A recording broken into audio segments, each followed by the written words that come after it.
alternativa que tira elas do modo normal. Sai do cotidiano. Sai do cotidiano. Extra cotidiano. Entra no universo lúdico. E começa a imaginar a esbórnia toda e as pessoas se identificam com aquilo. Todo mundo tem um esborniano em si. Acho que tem uma coisa aí também, pode me desmentir, tá? Pode. Que é o seguinte, todo mundo se acha um pouco desajustado também. E eu acho que esses personagens, eles são desajustados, eles não estão completamente acomodados àquele meio. Então eles mexem com esse meio por não serem. Exatamente. Né? Então as pessoas que assistem se desacomodam também. Acho exatamente. Legal. E isso tem a ver com o teatro hiperbólico. Aí que eu queria chegar. Porque no teatro hiperbólico, o epicentro do estudo do teatro hiperbólico é o eu fracassado. Kraus é um eu fracassado. Raslan, quando entra no palco, desajustada, é um eu fracassado. E as pessoas se identificam de... Eu também tenho um eu fracassado. Olá, estamos começando mais um Curta Caxias e hoje nós vamos conhecer um pouco sobre o universo esborniano com um curta-metragem que tem história para contar. E aqui no estúdio nós estamos com a Fernanda Pertile, que vai falar sobre essa produção que se chama A Volta da Esbórnia. Tudo bem, Fernanda? Bem-vinda. Obrigada. Então, Fernanda, A Volta da Esbórnia participou do Cine Serra lá em 2016, certo? Isso. Foi selecionada para exibição na mostra competitiva. Isso aí. E também foi lançada lá em 2016. Foi lançada. A gente lançou alguns meses antes do Cine Serra e a gente decidiu inscrever, que é um festival que ocorre todo ano aqui em Caxias e ele passa em várias cidades da Serra Gaúcha, né? Cada ano ele vai expandindo, então ele passou em várias cidades. Então foi uma boa divulgação aí pro trabalho. E o roteiro, produção, direção, edição do curta são da Fernanda juntamente com mais duas pessoas aí próximas a ela. Quem são, Fernanda? Isso, que é o Darlan Scheid, que a gente desenvolveu junto ali as perguntas, ele ajudou bastante na edição, assim, porque o processo de edição de um documentário ele é mais longo, porque tem que ver o que vai entrar, as falas que vão entrar, as falas que não vão. E também da Poliana Martinazzo, que é uma amiga minha, que ela foi que fez a entrevista, né? Enquanto eu estava cuidando das câmeras, né? Ela que fez ali a entrevista com os dois. E o curta de vocês é justamente nesse formato documentário. Isso. Né? Do que trata o curta de vocês? A gente quis... eu sou amiga do Ike há alguns anos já, e quando o Tangos Tragédias, quando teve a morte do Nico, ele parou por um tempo com esse mundo, então todo mundo acreditou que talvez esse mundo tivesse acabado, esse mundo da esbórnia, né, que foi por 30 anos uma coisa muito nossa, muito gaúcha, assim. E aí quando ele voltou, a gente pensou, como ele era meu amigo e a gente tinha essa oportunidade, a gente pensou em ajudar, tipo, até na divulgação também, né, e fazer então um pouquinho, assim, de como eles se juntaram para trazer de volta aos palcos aquele mundo que tinha ficado para trás, né. E a gente pensou também em ajudar na divulgação ali do espetáculo em si. Agora ele já mudou, assim, nesse 1 ano de caminhada que eles tiveram juntos, já tiveram algumas mudanças, que o espetáculo, assim, o mundo da esbórnia, ele está em constante sempre mudança e criação também. Tem várias coisas que o Ike, assim, vai criando e criando, ele está em constante desenvolvimento. Então, cada vez aparece uma coisa nova. Aqui no nosso documentário, que tem uma hora que ele menciona a religião da esbórnia, que é o votorantismo. O votorantismo já existia, já tinha sido mencionado antes, mas ele não tinha explicado o que era. Ele explicou pela primeira vez no documentário. Tipo, ali na hora ele tem essa característica dele que ele pensa muito rápido nas coisas. Na hora ele já criou ali, não, o votorantismo é isso. Então ele vai sempre desenvolvendo, então sempre tem uma coisa nova para mostrar. A gente vai deixar para o pessoal assistir depois no documentário, né? Mas esse espetáculo, ele surgiu aí de uma junção, né, entre o Ike e mais uma pessoa, por conta também de cada um tinha o seu parceiro de espetáculo. Isso. E acabou que eles ficaram sós, né? E se juntaram e fizeram um novo espetáculo. Como é que é essa história? O Ike, né, desde 1984, ele fazia então o Tangos e Tragédias com o Nico Nikolaevski. Foi o espetáculo, se não me engano, no Brasil, é o espetáculo que ficou mais tempo em cartaz, foram 30 anos. Eles fizeram assim, muito sucesso, eles tiveram tours internacionais com o espetáculo. E a Simone, ela tinha um outro espetáculo que chamava Rádio Esmeralda. E aconteceu que ali o Ike perdeu o Nico, e a Simone também perdeu a parceira dela no Rádio Esmeralda, né? E o Ike, ele era, se não me engano, ele era produtor, ou ele ajudava as meninas no Rádio Esmeralda. Então ele convidou a Simone, né? Como a Simone também é uma música talentosíssima, assim, ela é muito legal. Convidou então para eles desenvolverem alguma coisa nesse mundo. Então tem músicas, o legal desse espetáculo é que tem músicas do Tangos, tem aquela característica esborniana, e também tem algumas músicas da Simone e do Rádio Esmeralda, que então é uma mistura dos dois ali, né? É uma mistura dos dois espetáculos. E esse documentário, Fernanda, qual foi o enfoque que vocês quiseram dar quando tiveram a ideia de produzir? Foi mais assim, mostrar tipo a história, não a história, mas assim, tipo, de como eles tinham assim decidido trazer de volta esse mundo, né? Porque não foi uma coisa também fácil, porque é uma coisa que já tem uma história gigante com o público, né? Então, assim, botar alguém no lugar. Então, tipo assim, a gente quis mostrar, então, que valia a pena, né? Porque quando você tem uma coisa de muitos anos com alguém que as pessoas já estão acostumadas e, assim, claro, teve ali a morte e tal, mas, assim, colocar alguém no lugar como se fosse, assim, substituindo, entre aspas, a chance de o público talvez não aceitar ou não gostar, às vezes é grande, né? Então a gente pensou também, vamos fazer isso e mostrar que tipo, a Simone é tão legal quanto o Nico, assim, e vai ser de volta aquele mundo como era, engraçado, com bastante interação com o público, aquela experiência que o espetáculo gera, né? Porque o Tangos era assim, tu ia no teatro não para assistir uma peça ou um espetáculo, tu tinha uma experiência, assim, tu se divertia, tu saía de lá mais leve.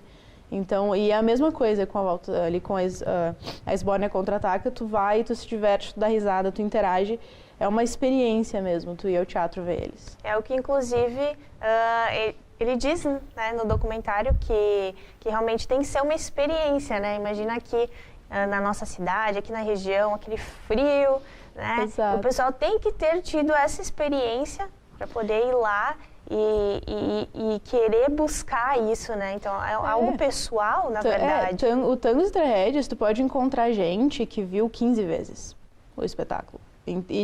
E cada vez que elas foram ver, foi uma coisa única, porque a experiência, ela é diferente, eles mudavam um pouquinho o espetáculo a cada cidade, eles faziam coisas novas. Eles estavam também sempre em constante evolução com o espetáculo, ele não era a mesma coisa nesses 30 anos. E também, assim, eu vi 2 vezes Tangos, que eu conheci eles, na verdade, em 2013. E logo ali depois de 2014, fevereiro de 2014, o Nico faleceu. Então eu não vi muitas vezes, mas tu encontra pessoas que a vida delas, assim, tem um casal que eu conheço que, tipo, eles se conheceram devido ao Nico. E, tipo assim, o pedido de casamento do cara pra ela foi no meio do show do Tangos. Então eles têm toda uma história, eles já viram zilhões de vezes e sempre que tem eles vão de novo. Porque é essa experiência que te faz sair de casa, tipo, é aquela coisa assim que tu vai lá e tu se sente bem, tu dá risada, tu se sente leve. Então é isso que tipo, faz as pessoas saírem de casa para ver o espetáculo, para ver eles no palco. E como foi para vocês, mas para ti pessoalmente, Fernanda, poder trabalhar nessa produção, né? Já tendo todo esse contexto e vendo que também já tem toda a história por trás disso, mas que também esse curto, esse documentário também marca a história, né, para o Ike e para todo o espetáculo. Sim. Para mim, assim, é sempre um prazer quando eu posso fazer alguma coisa com o Ike, assim, ele, assim, para conversar, ele é uma pessoa que te diverte, ele fala e tu pode escutar ele 2 horas sem cansar, ele é maravilhoso. Então, sempre que eu tenho a oportunidade de alguma forma ajudar ali o espetáculo, ajudar ele, assim, eu sempre quero fazer isso, e até porque também, quando o Nico faleceu, foi um período, assim, bem complicado, acho para todo mundo que gostava do Tangos e Tragédias, foi um período complicado. Então, tipo, ver que ele conseguiu dar a volta, conseguiu passar por isso, conseguiu voltar, então, com esse mundo, achar um jeito, assim, tipo, é muito... dá bastante orgulho também, assim, de, tipo, que a gente conseguiu fazer isso, a gente conseguiu voltar com esse mundo, que ele tem é bem gaúcho, bem da nossa cultura, né? Que eles usam bastante o bar também no espetáculo. Então é uma coisa assim muito legal ver que ele conseguiu dar a volta. E na produção do curta, como foi realizada essa produção? Com que meios, com que recursos? Como foi isso para vocês? A gente usou o nosso equipamento próprio, assim, né? E assim, como eu já conhecia o Ike, né? Ele veio e foi na Casa da Cultura, no Teatro Pedro Parente. Eu fiquei sabendo que eles vinham, né? Eu falei com a produtora do espetáculo, falei com o Ike mesmo e pedi se eles topariam, antes do espetáculo, fazer essa entrevista, então, e depois do espetáculo fazer aquela pontinha como os personagens, né? Porque eles têm eles atores, né? Tem o Ike e a Simone, e tem os personagens, que são os esbornianos, que tem toda uma interpretação, uma pegada diferente. Aí ele topou, assim, e a gente foi, antes do espetáculo, a gente chegou acho que 1 hora antes, e a gente fez ali esse bate-papo no camarim deles, com o meu equipamento pessoal, né? E foi só realmente nós três, assim, a gente foi nós três lá com o equipamento, montou tudo, né? Fez, e depois a gente assistiu o espetáculo, e aí depois do espetáculo a gente voltou pro camarim, quando eles estavam nos personagens, aí nas roupas, para fazer então a segunda parte deles nos personagens, contando um pouquinho da Esbórnia, daí não da história do espetáculo, né? Sim, da Esbórnia em si. Esbórnia em si. Que a Esbórnia é um mundo, assim, sem fim, assim, tem muita coisa. E o que mais, durante a produção, né, como experiência pessoal também para ti, para vocês, que vocês puderam, que pode ser revelado sobre esse universo da Esbórnia, né, além do votorantismo que o pessoal depois vai conferir ali no curta? Também, assim, uma coisa que eles mostram, tipo, a Esbórnia tem a Grand Reciclan Rechibushing, que é o que eles chamam de a lixeira cultural. Eles têm essa cultura de que tudo que os outros países do mundo não querem, músicas, enfim, tudo vai para a Esbórnia porque é lixo, ninguém mais quer. E aí eles reaproveitam, porque Tangos Tragédia sempre teve músicas bem antigas, com uma roupagem nova, então são coisas que ninguém mais queria, a gente foi lá, pegou e usou.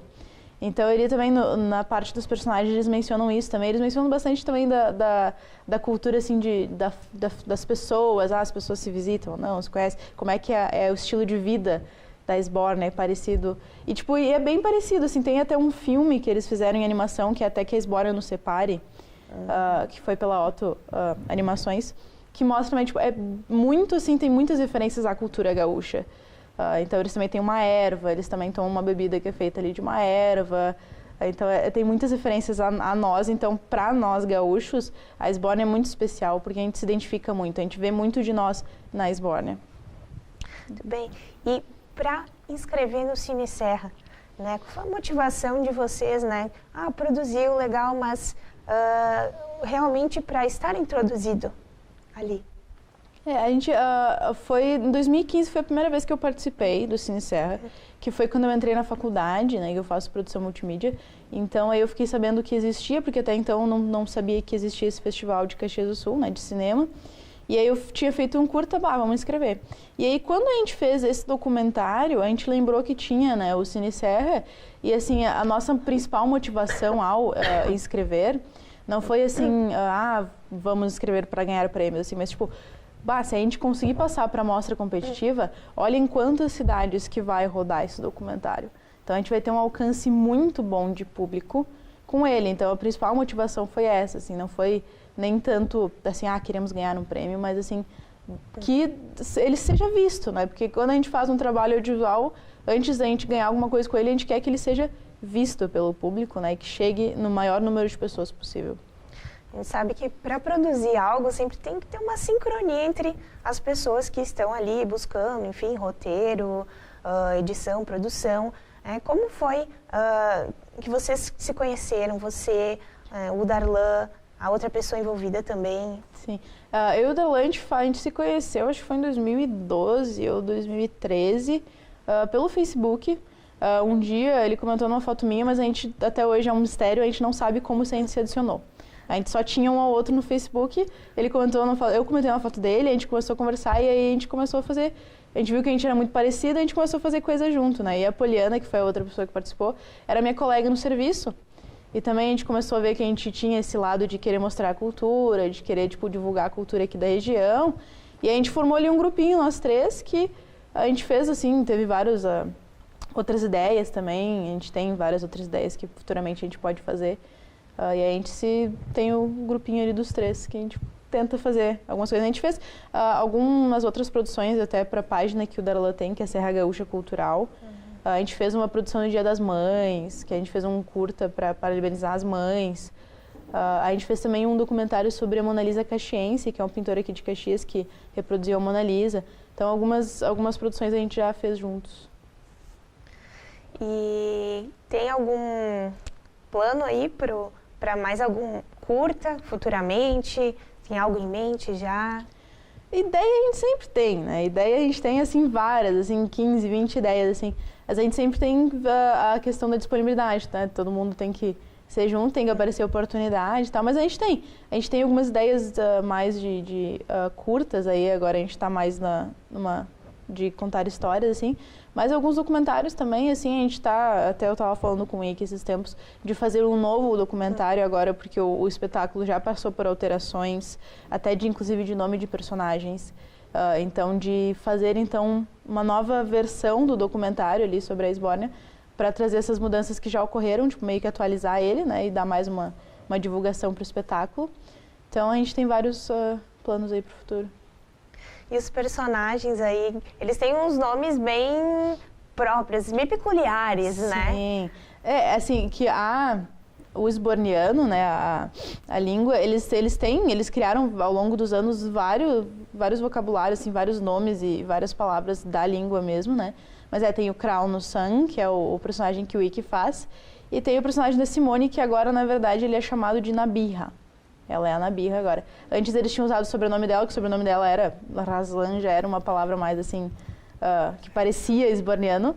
Parecia do contexto do vocabulário esborniano. Isso, e agora daí é a Nabirra, né? E o personagem do Nico era o maestro Platskaya, que também eles sempre têm esses nomes assim. E eles têm, ao longo dos anos, eles tiveram vários convidados participando, assim, participações especiais, que também todos, que era o professor Canflutes.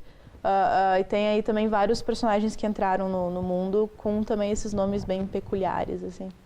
Muito bem, muito bom poder fazer essa volta aí pelo universo esborniano. Eu queria agradecer a tua participação, Fernanda. Né? Obrigada por estar aqui, será sempre muito bem-vinda. Obrigada. Né? E agora a gente vai assistir aí o curta para conhecer um pouquinho sobre o Ike, sobre a Simone e também sobre o espetáculo. Isso aí. Né? Então, com vocês, a volta da Esbórnia. Que é assim, numa dupla, um cuida do outro. Exato. Claro, né? Olha, pode ficar babado. Quer que eu conte toda a história? Quer voltar pra casa no Natal, né? Mas é assim, ó, faz tempo, né? A gente até nem tinha cabelo branco naquela época. Não tinha.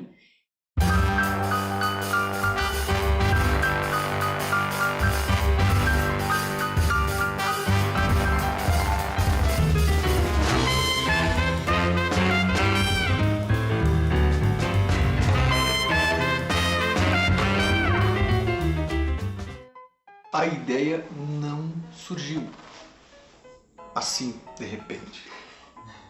A ideia já tinha, que a Esbórnia não era trazer novamente para os palcos, porque a Esbórnia já estava nos palcos. Não é verdade? É. A Esbórnia só fez uma curva. Entendeu? Porque Maestro Platskaya resolveu voltar para a Esbórnia definitivamente. Foi em busca, achou, ficou, disse que não vai mais voltar de forma alguma, porque está envolvido em proteger a população esborniana do golpe. Porque há um golpe na Esbórnia. Pessoas querem as jazidas do Esclercas da Bezuim. Ah, é? Eu não sabia.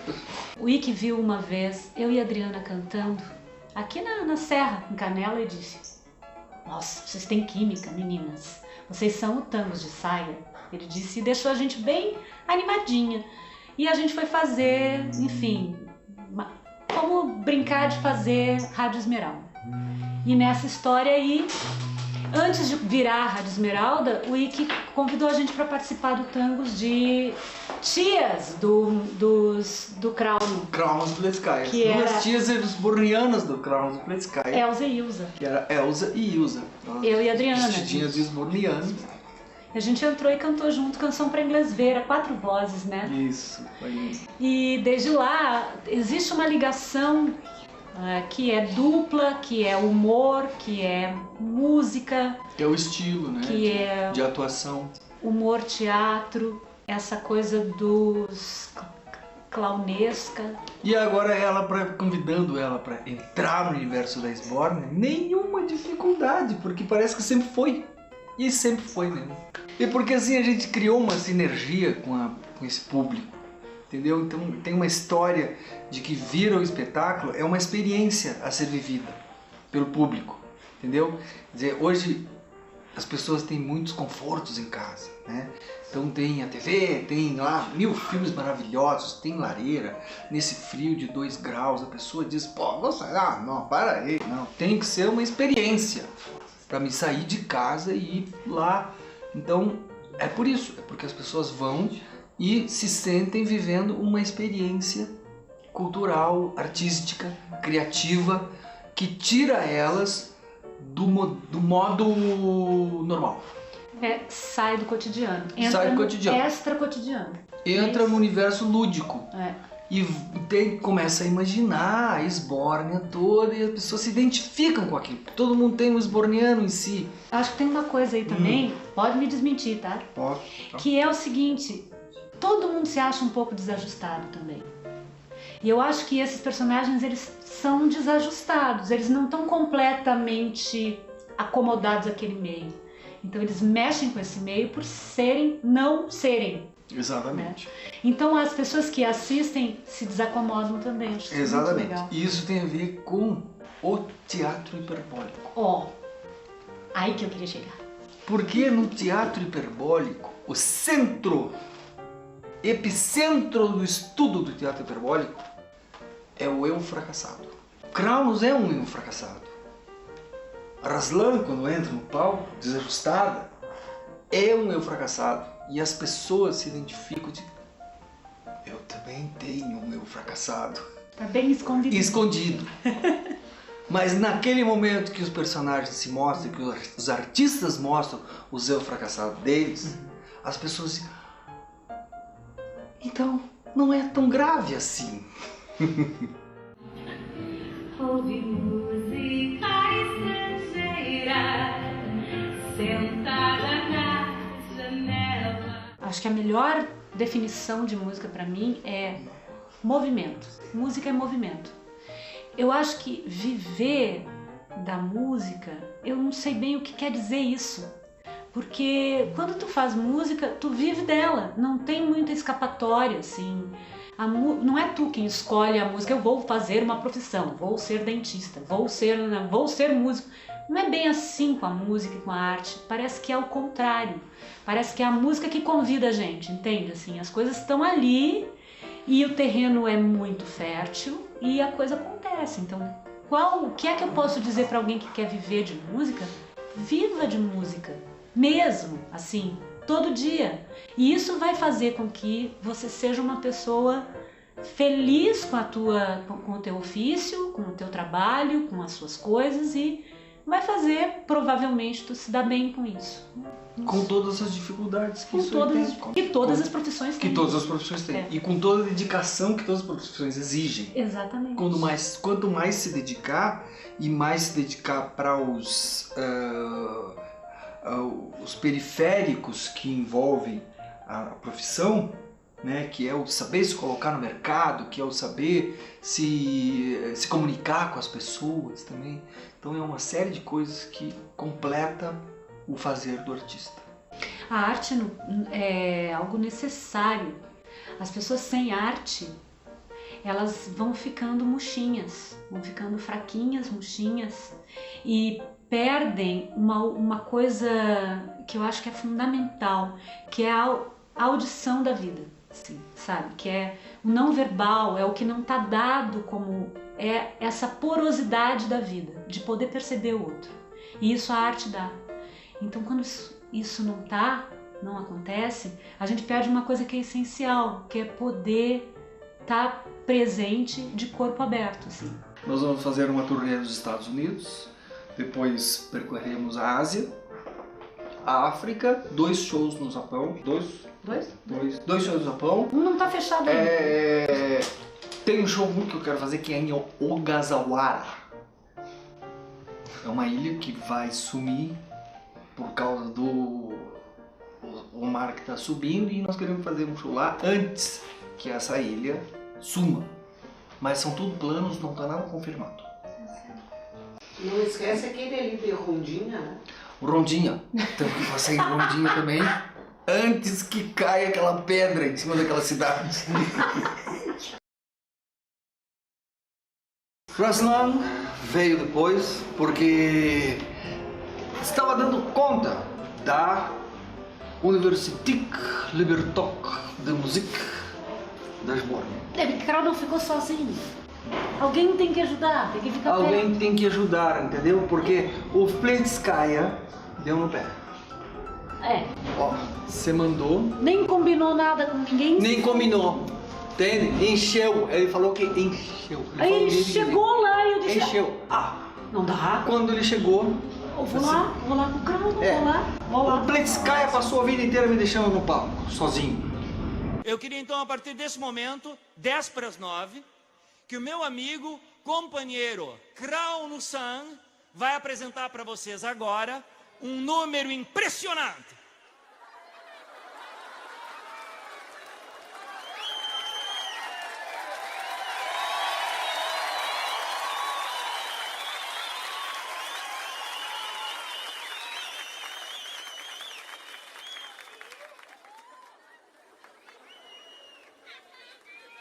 Tá? E agora me deixou definitivamente.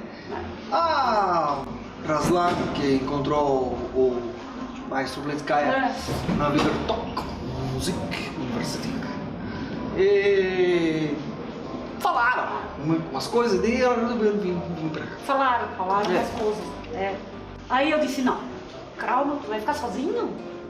É ruim. É ruim ficar sozinho. É ruim ficar sozinho. É ruim. Aí um lado fica mais fraco que o outro, daí precisa dois. Precisa dois. Dois é melhor que um. Nós já se conhecia? Eu não tenho muita certeza. Eu não me lembro dela. Eu não me lembro. Não me lembro, é muito tempo também. Eu acho que ela era pequena ainda quando saímos. Sempre fui muito pequena. Sempre foi pequena? Sempre fui pequena. Mas eu acho que eu te vi lá. Alguns dias, assim. Na Recicla Aí. Grande, Rechebuchi, Perto do muro. perto da Recicla Grande. Eu te vi lá, passando por lá. A gente vivia na Recicla Grande, Rechebuchi, pegando, remexendo na lixeira, pegando canções. Remexendo, sempre a gente estava remexendo. Remexendo na lixeira, exatamente. Beleza, remexendo. As famílias devem se conhecer, né? Não, as famílias não se conhecem na Esbórnia. Não, é cada um na sua. Não se mete, Não. entendeu? Não se mete com a família do outro. Pra que conhecer? Pra que conhecer a família? Né? Não precisa. Fica cada um na sua. Aí quando tem que casar, manda, vai lá e casa. Mas a vida lá no Esbórnia é muito diferente aqui no Brasil? Não. Não? Não é. Tem algumas coisas, mas sempre é diferente. A religião é diferente. Esbórnia tem o votorantismo. Votorantismo Eu não sou adepta desse. não é adepta, não. Eu fui já assim ferrenho no votorantismo. O pessoal cultiva o cimento. Porque o cimento é o que faz os edifícios. E os edifícios é o que protege as pessoas. E o que protege as pessoas é Deus. Então eles acham que o cimento é Deus. Então tá, gente, muito obrigado. E um ótimo espetáculo aí e uma boa caminhada pra vocês. Obrigado, nós vamos de van. Vamos de van. Caminhando é longe. É longe. Tchau, pessoal.